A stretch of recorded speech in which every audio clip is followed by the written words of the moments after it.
Liquid facelift refers to a non-surgical method of rejuvenating your face.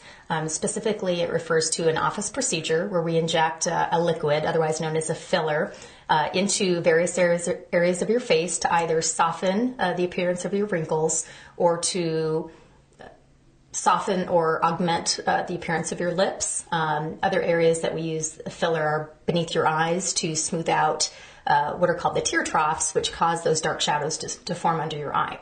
The fillers that we use in the liquid facelift are Restylane, Perlane, Juvederm, and Radius. Those are the most common ones. The most common areas of the face that we inject are first the nasolabial folds, which refer to these lines here.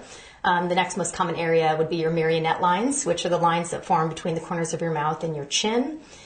We frequently use the fillers in the lips to soften the appearance of the vertical wrinkles that you can get around your lips, commonly seen in smokers, but a lot of women who aren't smokers can get them too. And then, of course, you can also use the fillers to augment the size of your lips if you want a little bit more fullness on your upper or lower lip.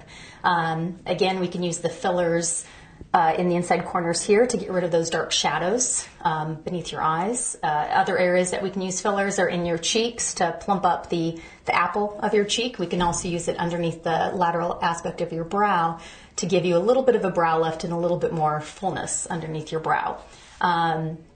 Doing the fillers in the clinic takes about a half an hour to an hour, depending on how many areas you want to get treated. There's various methods of anesthesia that we can do for the injections. The most common method of anesthesia is ice, and that usually works well in areas around the eye. For injections in the lower part of the face around the mouth, those can be a little bit more uncomfortable. And so the preferred method of anesthesia there is doing what's called a dental block, which lasts for about an hour. It's given through your gums. It doesn't hurt.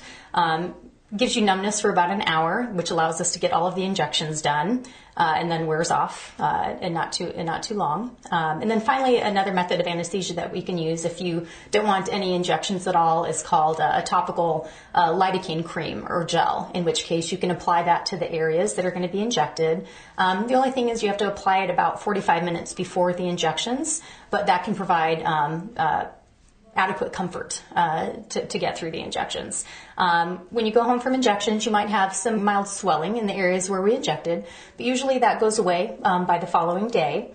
The effect of fillers is instantaneous. By the next day, when your swelling goes down, you have the desired effect. And fillers can last anywhere from 6 months to 18 months. It depends on the area that we fill.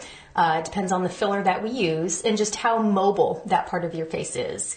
But in general, people are getting pretty nice, long-lasting results from the filler.